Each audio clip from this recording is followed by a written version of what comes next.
Reciban un cordial saludo, amigos, hermanos y ministros. La verdad que es un privilegio poder compartir la palabra de Dios, compartir con ustedes el conocimiento de lo que es el obedecer al conocimiento de lo que Dios quiere que aprendamos. Me place mucho glorificar a Dios enseñando, transmitiendo y dando a saber lo que está contemplado en las Escrituras para todos aquellos llamados hijos de Dios, para los nuevos convertidos, para los que llevan un trayecto largo o corto en la vida cristiana. Vale la pena depender de Dios. Vale la pena anhelar su presencia.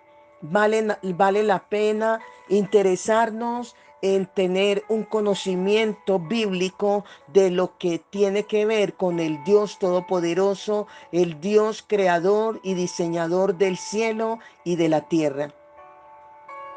Es de gran satisfacción dar a conocer y participar juntamente con aquellos que tienen el conocimiento de lo que es la fe, un estilo de vida. Es el tema que vamos a estar enfocando y desarrollando porque es el único elemento esencial que Dios está esperando que nosotros lo conozcamos, lo vivenciemos, lo practiquemos, la palabra que tiene que ver con lo que Él desea, espera y aún es el mayor interés que conozcamos de Él. Esa es la fe. Conocer a alguien y obedecerle.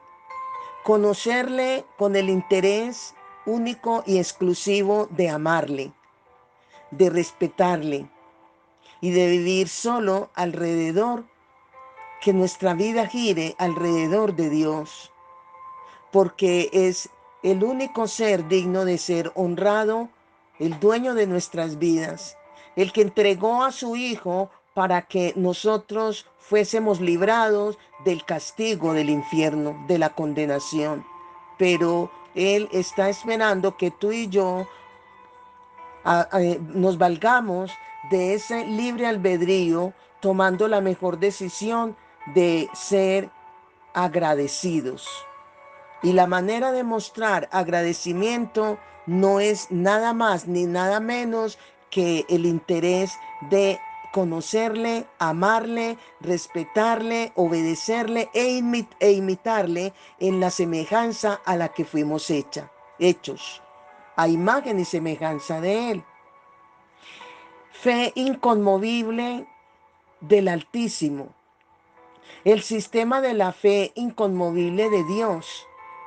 Hay que saber en qué consiste y vivir con un conocimiento preciso, claro y conciso de lo que es nuestro Creador, de quién es nuestro Dios supremo y todopoderoso. Dios me llama, te llama a que le conozcamos y me motiva a que presente el estudio con el título de esa fe inconmovible, la fe, un estilo de vida. ¿Por qué? Por la gran necesidad que se tiene de restaurar, en este caso, de restaurar el altar de adoración en fe, donde independientemente a las circunstancias por las que estemos pasando, las adversidades, las enfermedades, los ataques, las persecuciones, independientemente por donde estemos pasando, entender y comprender que Dios es digno de ser adorado y que nuestra vida de fe no debe desplomarse ni caerse, sino que debemos mantenernos las 24 horas del día firmes, haciendo de la fe un estilo de vida, porque no debemos en la actualidad vivir llenos de temores, ansiedades, preocupaciones e incertidumbres. Claro que no. Con esas actitudes, actitudes con C y actitudes con P, todos estos comportamientos negativos que venimos arrastrando desde mucho tiempo atrás, Dios no quiere eso para nosotros, para sus hijos, para los creyentes, para los recién convertidos, para los que llevamos un buen trayecto en la senda de justicia. Dios quiere manifestar su gloria y que en cada uno de nosotros como hijos de Dios debemos, y que además de ser hijo de Dios somos creyentes, por lo tanto se corre el riesgo de ser hijos de Dios y no ser creyentes. Pero como hijos de Dios, siendo creyentes, independientemente a las circunstancias por las cuales estemos pasando y podemos levantar nuestras manos, podamos levantar nuestras manos en adoración, en fe a nuestro Dios, depositando nuestra fe en lo que está escrito en la palabra, lo que somos, tenemos y podemos en Cristo Jesús. Depositar la fe en nuestro legado, y que cuando estamos hablando aquí de legado es de lo que poseemos, de lo que somos, y que en nuestra herencia tener presente de que como hijos de Dios tenemos una herencia, y que esas bendiciones y ese legado que Jesucristo nos ha dejado de vida eterna es para que disfrutemos desde ya. Desde este instante estamos llamados a disfrutar de esa gran herencia, y que la herencia está muy juntamente tenida en cuenta, tenida en cuenta para poder disfrutar con Jesús, porque somos herederos y coherederos. Y que esa herencia, que es un legado del sacrificio de Jesucristo, esa herencia es para compartirla con todos aquellos que estén interesados en formar parte del reino de Dios. Que podamos levantar nuestras manos, que podamos depositar nuestra fe en lo que tenemos, en esas bendiciones, y que esa fe que depositamos en la palabra se convierta en el rema de Dios, que es la espada del Espíritu, y que el Espíritu Santo pueda tomar esa palabra y ejecutarla, porque Él decretó a favor de cada uno de nosotros, en nuestras bendiciones, en nuestra herencia, en nuestro legado, de lo que somos, de lo que tenemos y podemos en Cristo Jesús. Y en fe, el Espíritu Santo toma esa palabra que es el rema de Dios y ejecuta en el mundo espiritual, y lo hace manifiesto en donde, en el mundo físico.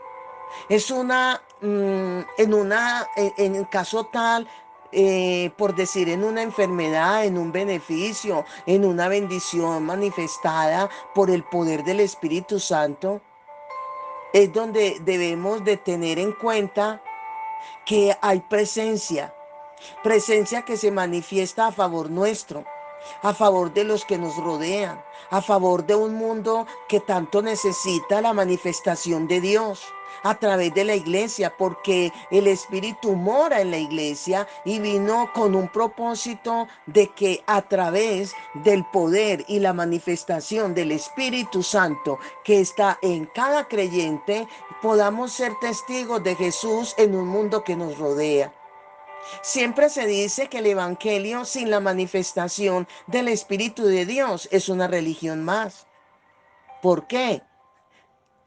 ¿De qué me sirve anunciar las buenas nuevas de salvación, anunciar a un Cristo sanador, y cuando se ora por los enfermos no haya resultados, no se sanan? Que los ciegos sigan siendo ciegos, que los sordos sigan siendo sordos. ¿De qué vale que el mudo siga siendo mudo, que los muertos sigan sepultados, los leprosos no sean limpiados, que las gentes llenas de temores, de dudas y ansiedades, preocupaciones e incertidumbres sigan en las mismas situaciones. Pero Jesús dijo, venid a mí todos los trabajados y cansados, que yo os haré descansar. También dijo, en el mundo tendréis aflicción, pero confiad, yo he vencido. La fe no niega las circunstancias, claro que no. La fe cambia las circunstancias. Aunque Dios no te ofrece un camino fácil, pero sí una llegada segura. Pueden venir circunstancias difíciles a la vida nuestra, sí, y más cuando hay gentes comprometidas con el reino y más cuando afectamos a las tinieblas. Ellas se van a defender, pero puede venir lo que venga. Todo el ataque que venga, las tinieblas se pueden levantar y se levantan. Las enfermedades terminales pueden venir en contra nuestra e inclusive invadir nuestro cuerpo. Pero todo eso se disipa, se va, se destruye, se acaba a través de la intervención del Espíritu Santo que está en ti y en mí. Cuando depositamos la fe en una palabra que Dios nos dio, entonces el mundo verá la manifestación del poder de Dios a través de sus hijos, porque somos luz del mundo. En este caso nosotros no somos tinieblas, no, somos luz del mundo. Y cuando la luz cega, se prende un bombillo, se disipan las tinieblas no prevalecen cuando aparece la luz. Somos sal de la tierra. La sal tiene dos propiedades en los tiempos de Jesús en la tierra. Mantiene o preserva la putrefacción y es un condimento que da sazón a las comidas. La sal es tan útil que le da sentido de vida al mundo, porque como sal que somos en el mundo, le damos sentido de vida a la tierra, donde en nosotros se van manifestando el poder del Espíritu Santo.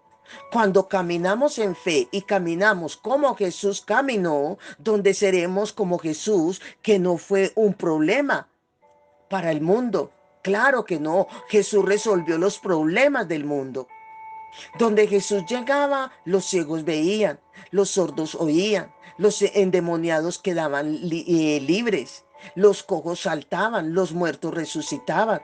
Así tenemos que caminar nosotros, los creyentes, los hijos de Dios, los nacidos de nuevo. Ese es el llamado nuestro. Entonces Jesús dijo, luz sois del mundo mientras estén en el mundo. Ustedes son la luz del mundo. Es para hoy y siempre lo que Jesús dijo y seguirá diciendo cada día. Sabemos que Jesús es el sol de justicia y nosotros somos estrellas de la cual la luz de ese sol ilumina un mundo que nos rodea. El poder es Él, la fuente es Él, el que venció fue Él. Nosotros somos receptores de ese poder y de esa gloria que se van a manifestar a un mundo cuando depositamos nuestra fe en lo que Él ha dicho. Amén. Más adelante hablaré y demostraré que la fe y la esperanza no son compatibles. Porque usted no puede seguir esperando lo que tiene por fe. Porque cuando usted le añade a la esperanza fe, las cosas funcionan. Dios se mueve. Pero cuando usted le añade a la fe esperanza, las cosas no funcionan. No es el lenguaje de Dios. Muchos, según lo que está escrito en el texto sagrado, preservaron sus vidas. ¿Por qué? Porque depositaron la fe en una palabra que Dios les dio. Otros perdieron sus vidas. Entre otras cosas, se perdieron bienes, dinero, el depósito de sus vidas. ¿Por qué? Porque no depositaron su fe en la palabra que Dios les dio. Se llenaron de temores, de dudas, de incertidumbres, entre otros. Eso puede pasar en estos tiempos. Eso no ha cambiado. Es un principio del reino, principio en la que usted debe caminar en fe.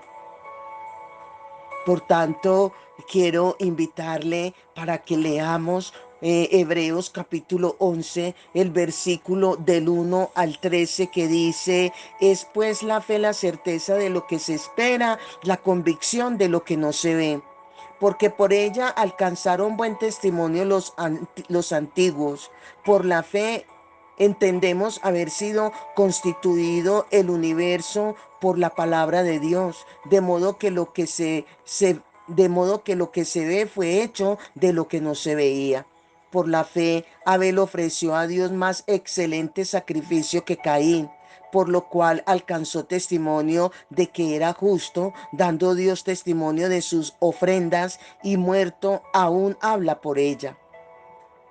Por la fe, Enoc fue traspuesto para no ver muerte, y no fue hallado porque lo transpuso Dios. Y antes que fuese transpuesto, tuvo testimonio de haber agradado a Dios. Pero sin fe es imposible agradar a Dios, porque es necesario que el que se acerca a Dios crea que le hay y que es galardonador de los que le buscan. Por la fe Noé, cuando fue advertido por Dios acerca de cosas que aún no se veían, con temor preparó el arca en que su casa se salvase, y por esa fe condenó al mundo y fue hecho heredero de la justicia que viene por la fe. Por la fe, Abraham, siendo llamado, obedeció para salir al lugar que había de recibir como herencia, y salió sin saber a dónde iba. Por la fe habitó como extranjero en la tierra prometida, como en tierra ajena, morando en tiendas con Isaac y Jacob, coherederos de la misma promesa, porque esperaba la ciudad que tiene fundamento, cuyo arquitecto y constructor es Dios. Por la fe también la misma Sara, siendo estéril, recibió fuerza para concebir y dio a luz aún fuera del tiempo de la edad, porque creyó que era fiel quien lo había prometido. Por la fe también de uno, y ese ya casi muerto, salieron como las estrellas del cielo en multitud, y como la arena innumerable que está a la orilla del mar. Conforme a la fe murieron todos estos sin haber recibido lo prometido, sino mirándolo de lejos y creyéndolo y saludándolo y confesando que eran extranjeros y peregrinos sobre la tierra. Aquí en Hebreos 11:6 dice, pero sin fe es imposible agradar a Dios. Uno de los principios de la cual usted debe aprender a caminar para formar su carácter es en la fe. Porque si usted no vive en fe, no agrada a Dios. Nunca permita dudar de la integridad de Dios, porque eso sería ofender a Dios. Eso es blasfemar en contra de Dios. Porque es necesario que el que se acerca a Dios crea que le hay y que es galardonador de los que le buscan, o sea, premiador. Ese término necesario del griego es un requisito indispensable. Usted no lo puede evadir, no lo puede pasar por alto, no puede negociar con Dios en relación a la vivencia de la fe. No hay forma de cómo conseguir el favor de Dios, no hay forma de agradar a Dios o la manifestación del poder de Dios, la gloria de Dios manifestada en nosotros a través del poder del Espíritu Santo, si en nosotros no hay fe. La carencia de la fe en la vida de un hijo de Dios lo descalifica por completo de ser un creyente, si no hay fe. Una cosa es ser hijo de Dios porque depositó su fe en un plan de salvación que Dios desarrolló en el nacimiento, vida, muerte y resurrección de nuestro Señor Jesucristo. Usted depositó su fe en ese plan de salvación que se ejecutó y se desarrolló en la cruz del Calvario, que muchos de los que estaban al frente de la cruz, tanto políticos, religiosos, populachos, judíos, y no lo vieron. No lo vieron, pero en la cruz hubo cierto incidente que se dieron a favor de una humanidad que estaba enajenada, sumergida en pecado. Cuando deposité la fe en el plan de salvación que Dios ejecutó por amor, porque Él nos amó, teniendo amor, tuvo compasión, por compasión se movió a misericordia y por misericordia manifestó su gracia, por su gracia nos dio su perdón y perdonándonos nos regeneró, que la regeneración tiene que ver que nos hizo sus hijos, una relación de padre a hijo. Yo soy hija de Dios, Él es mi padre. Tú eres hijo de Dios, Él es tu Padre. Porque a los que creen en su nombre, dice la palabra, les dio potestad. O sea, les dio derecho de ser hechos hijos de Dios. De ser un hijo de Dios a ser un cristiano, debo conocer el pensamiento de Jesús desde el punto de vista teológico, formar el carácter con el pensamiento de Jesús. Por eso el apóstol Pablo dice que nosotros tenemos la mente de Cristo, no refiriéndose a intelecto o sabiduría. No, el tener la mente de Cristo es pensar como Dios piensa. La versión amplificada dice, nosotros tenemos la misma forma de pensar que tiene Cristo Jesús. Entonces, cuando yo conozco la misma forma de pensar, tengo la misma forma de pensar que tiene Cristo, que está plasmado en el texto sagrado, esta expresión, este estudio, de lo que tiene que ver con la cristología en relación a la vida de Jesús. Y es ahí cuando conozco sus pensamientos, pienso como Él piensa, hablo como Él habla, actúo como Él actúa y actuó mientras estuve en la tierra, camino como Él caminó, vivo como Él vivió. Soy de esa manera testigo de sus pensamientos. Entonces es cuando puedo decir que soy un cristiano por la forma en que yo imito y soy como es Cristo, porque se recorre, de esta manera se corre el riesgo de ser hijo de Dios y no ser creyente. ¿Por qué? Porque el ser hijo de Dios, reitero, tiene que ver con una relación con nuestro parentesco. Porque una cosa es hablar de relación, otra cosa es hablar de comunión y otra cosa es hablar de comunicación. Muy diferente. Me explico. La comunicación se alcanza a través de oración, de intimidación con Dios, de la adoración. De esa manera se alcanza la comunicación. Pero cuando hablamos de la comunión, esta tiene que ver con el mutuo acuerdo, el compañerismo, la misma sociedad.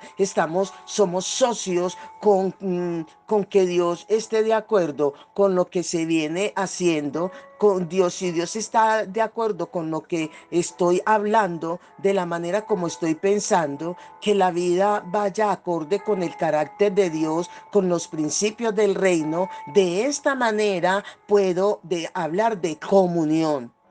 Estamos haciendo lo mismo, con las mismas ideologías, los mismos pensamientos y los mismos propósitos. Pero cuando ya hablo de la relación, esta tiene que ver con el parentesco, es decir, Dios es mi padre y yo soy su hija. Entonces, el ser hijo de Dios tiene que ver con una relación en cuanto a parentesco. Sea como sea, obedezca o no obedezca, pero la relación de padre a hijo no me quita ese parentesco, no importando cómo sea.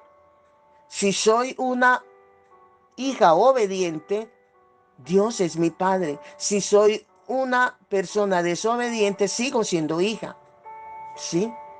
El ser creyente está en relación directa con la fe. Esta tiene que ver con qué, con nuestra forma de conducirnos, de persuadirnos, de ser persuadidos en las verdades del reino, de este reino eterno. O sea, lo que dice el texto sagrado en lo que yo soy, tengo y puedo en Cristo Jesús. Eso es lo que te lleva o me lleva a ser un verdadero creyente. ¿Ve? Que son cosas muy diferentes que las tengo que tener muy claras. La fe es vital para la vida de todo aquel que forma parte del cuerpo de Cristo. Solamente por la fe en Dios, en su palabra, nos podemos sostener ante las circunstancias adversas de la vida. El apóstol Pablo denota, afirma y está persuadido de esta verdad, de que la fe debe ser un estilo de vida, una forma de vivir, que ese es el lenguaje de Dios. ¿Por qué? Porque de lo contrario, Dios no va a aceptar cuando te presentes ante Él con oraciones llenas de preocupaciones, temores, ansiedades, dudas, con lágrimas de resignación y de impotencia. Porque cuando te acercas a Dios en esas condiciones, solamente por misericordia, Él puede promover y atenderte, y lo que va a hacer que el poder del Espíritu Santo se manifieste en ti, donde la gloria de Dios se manifieste en ti, lo que va a hacer es la fe que depositaste en una palabra. Por eso en Habacuc capítulo 2, el versículo 4 dice, mas el justo por la fe vivirá. En otras palabras, el creyente permanecerá y se mantendrá firme a través de la fe. El término el justo por la fe vivirá aparece 4 veces en la Biblia. Aparece en Habacuc, en Hebreos, Gálatas y Romanos. ¿Dónde está la diferencia? Que en Gálatas y en Romanos dice el término el justo por la fe vivirá. Aquí se refiere a la vida eterna que tiene el creyente como resultado de la justicia que obtuvo por la fe. Pero cuando lo tomas en Hebreos y en Habacuc, el término el justo por la fe vivirá tiene que ver con subsistir, con permanecer, con mantenerse firme en la fe en medio de las circunstancias, ante los ataques más adversos de la vida. ¿Ve? Solamente por la fe es que se pueden alcanzar las metas que se nos han encomendado en un llamado que Dios nos ha hecho como hijos de Dios. En Hebreos 12:1 se nos hace un llamado a emprender una carrera para alcanzar una meta u objetivo que otros ya alcanzaron por la fe. Entre las armas que Dios le entregó a la iglesia, la fe es de mayor vitalidad, ya que de ella dependen todas las demás. Y esto lo podemos entender gramaticalmente cuando dice en Efesios 6:16, sobre todo, para referirse a la fe, dice, tomad el escudo de la fe, con que podáis apagar todos los dardos de fuego del maligno. ¿Ve? Gramaticalmente, con el término sobre todo, aquí en este término sobre todo, las demás armas dependen de la fe. Dependen de la fe. En Primera de Juan, capítulo 5, el versículo 4 dice, porque todo lo que es nacido de Dios vence al mundo, y esta es la victoria que ha vencido al mundo, nuestra fe. La fe es la fuerza que nos mantiene ante los ataques, las acechanzas, las adversidades de las tinieblas, las circunstancias adversas que se presentan en la vida. La vida de fe en el creyente no es un cuento de niños, no es una falacia, no es un cuento bien contado, no es una historia o una historieta de Walt Disney. No, la fe del creyente es y debe ser un estilo de vida. No es fortuito, no es casual, no es ocasional. Que cuando nos conseguimos en momentos difíciles y ataques de las tinieblas es cuando queremos acudir a Dios. Esto no funciona así, sino que cuando las circunstancias adversas de la vida, los ataques de las tinieblas lleguen, me consigan en fe, en un estilo de vida, en un hábito. La fe como escudo no les permite a las adversidades o a las tinieblas penetrar y hacernos daño en la vida. No, claro que no. La fe es un arma que se nos entregó ¿para qué? Para entrar a un campo de batalla, de conflictos, que según los registros del texto sagrado, muchos la perdieron, perdieron el conflicto, perdiendo la batalla por no considerar lo serio del asunto. Muchos perdieron reinos, bienes, familias, perdieron el propósito de Dios, perdieron aún hasta la vida. Una de las cosas que debemos preguntarnos es cómo se puede vivir en fe si no se tiene un conocimiento conciso, preciso del sistema de la fe. Porque es que la fe es un sistema, es un conjunto de normas y de principios que han sido establecidos para que el conocimiento y la aplicación se vuelva evidente en la vida del creyente. La fe es tenida en cuenta juntamente con los sentimientos y las emociones. En las emociones se encuentra el estado anímico de los hombres, ¿verdad? Que se activan a través de qué? De lo físico. Cuando un hombre vive de emociones, en el aspecto negativo, su carácter no está preparado para el camino de la fe. La dependencia de las emociones en el aspecto negativo para ejercer fe afecta sentimentalmente y es la vía segura ¿para qué? Para el fracaso del camino de la fe. Así que debemos entender, amigos, hermanos y ministros, que Dios nunca ha trabajado con gente de dependencia o que dependan de las emociones. Dios no cuenta con este estilo de personas, no. Porque es que las emociones son los estados afectivos que se transforman de un modo momentáneo, pero brusco. El equilibrio de las estructuras psicofísicas del individuo según la información que recibe o perciba de los sentidos, viene su comportamiento. Las emociones son fenómenos psicofisiológicos que representan modos eficaces de adaptación de ciertos cambios de las demandas ambientales. Las emociones son todos aquellos sentimientos que se producen dentro del individuo y como una energía son capaces de transformar, impulsar o influenciar la vida de éste. Las emociones se exteriorizan en la vida de un ser en lo que se conoce como sentimiento. Ahora bien, los sentimientos son el resultado de qué? De una emoción a través del cual el consciente tiene acceso al estado anímico propio del individuo. Entonces, debemos entender que todos estos sentimientos afectan psicofísicamente al individuo para el mal en el ejercicio de la fe. Psicológicamente, estos son dos grandes enemigos que tiene una persona para vivir en fe. Ver la gloria de Dios y la manifestación del Señor en su vida. Los sentimientos y las emociones, cuando no han sido canalizadas por la palabra, son el peor enemigo para alcanzar el objetivo por la cual tú creíste. Esa fe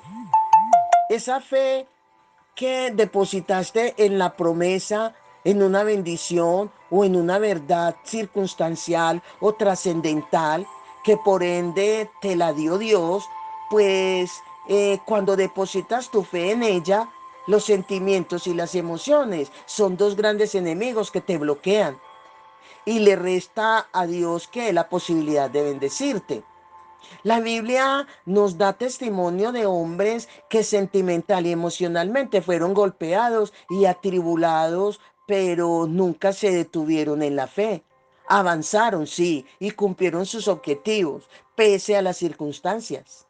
Tenemos el ejemplo de Jesús, que después de haber pasado por la agonía en el Getsemaní, considerado como una de los sufrimientos más fuertes registrada en el aspecto psicológico, tuvo que pasar por la tortura romana, tenida físicamente como una de las más fuertes de aquellos tiempos.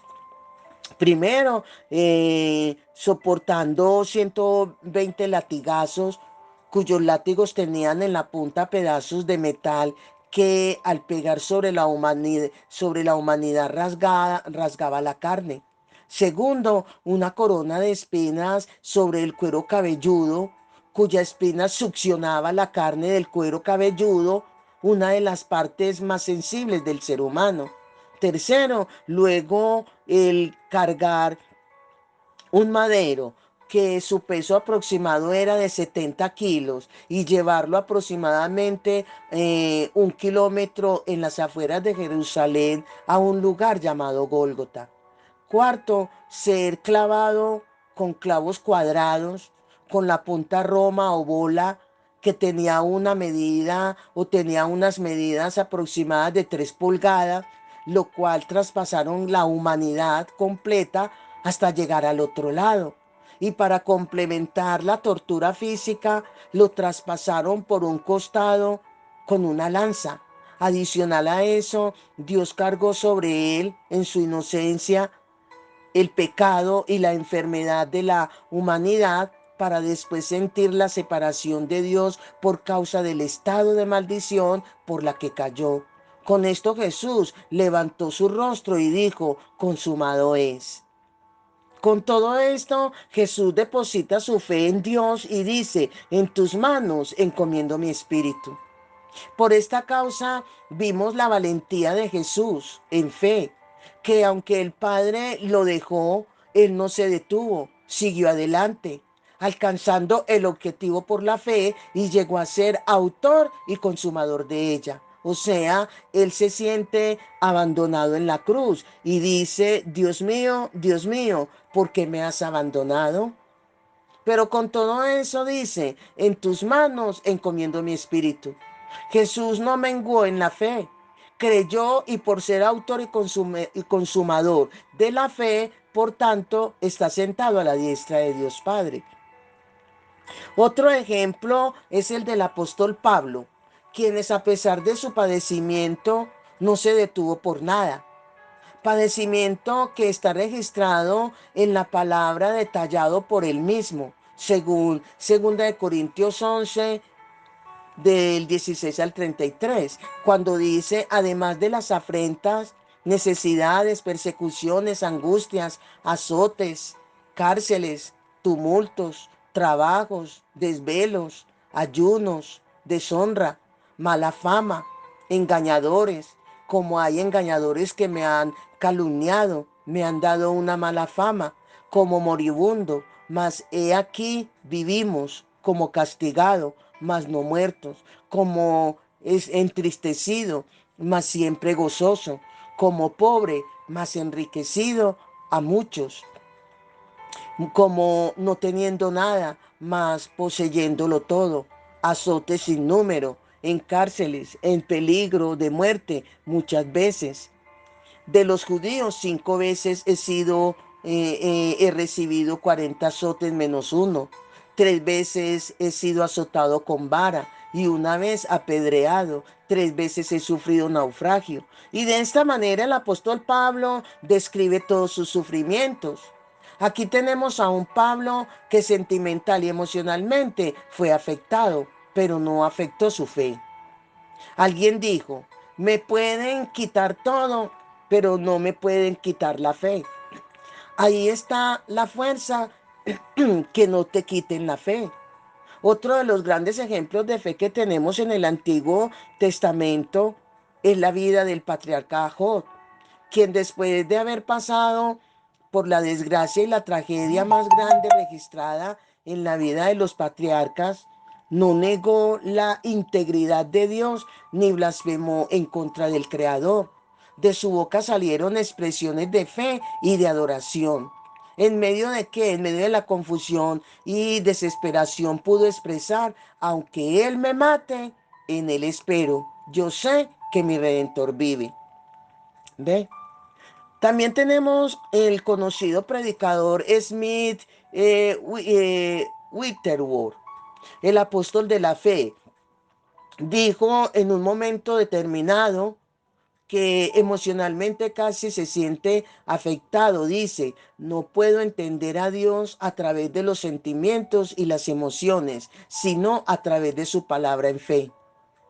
Ahora con este tópico no pretendemos anular tus sentimientos y las emociones o que dejes de ser sentimental, no, sino que aprendas a alinear tus sentimientos y emociones con una palabra que Dios te haya dado.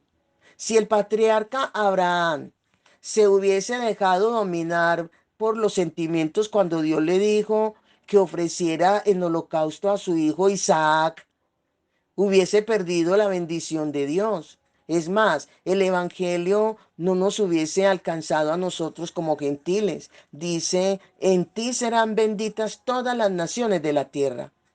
Gracias a la fe de este hombre, Abraham, fuimos alcanzados para la salvación. Las escrituras registran que Abraham no vaciló, se levantó muy de mañana ante las órdenes de Dios, quizás con mucho dolor, pero sin vacilación alguna. Se levantó en fe y en obediencia. Y esto le trajo grandes bendiciones. ¿Por qué? Porque agradó a Dios. Ahora nosotros solamente vemos la fe de Abraham y cómo él no se dejó llevar por los sentimientos y las emociones, pero no hemos visto la fe de Isaac. Tenía Isaac aproximadamente entre 12 y 14 años, un adolescente ya con fuerzas que Abraham no hubiese podido con él. No fue que Abraham lo obligó, lo sometió con fuerza física. No, no. Abraham se sentó a hablar con Isaac y le dijo a Abraham a su hijo, el Dios, el Creador, el sin nombre me dijo que te sacrificara y te diera en holocausto a él. Y yo voy a obedecer a Dios. Yo no me puedo detener. Él me dio una promesa que en ti serán benditas todas las naciones de la tierra y que mi descendencia a través de ti serán como las estrellas de los cielos y la arena del mar. Yo creo eso. Ahora Dios tiene poder para levantarte de entre los muertos. Isaac, sin lugar a duda, le contestó a su padre, si el Creador, el gran yo soy, te dijo que lo hiciera, entonces hazlo. ¿Ve? Entonces, aquí no solamente eh, miremos la fe de Abraham que se sobrepuso a los sentimientos y emociones, sino también la fe de su hijo Isaac. Debemos entender o tener en cuenta que los sentimientos y las emociones no nos pueden afectar cuando están en línea con una palabra que Dios nos ha dado. Mira, si sentimentalmente o emocionalmente te sientes desanimado, deprimido, desilusionado, angustiado, decepcionado y sin esperanza, mi sugerencia es sigue adelante, porque tu Redentor vive. Si moralmente te sientes despreciado, traicionado, ¿a quien no han traicionado?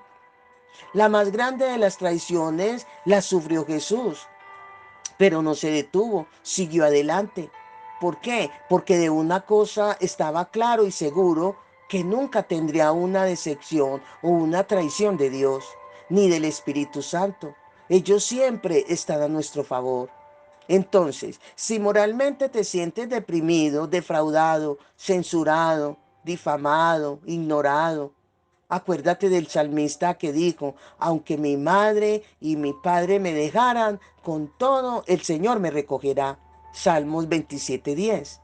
Y si físicamente te encuentras enfermo, agotado o estresado, sigue adelante, porque el Señor es tu sanador y Él te dará las fuerzas como el águila. Amén. Bendiciones, bendiciones.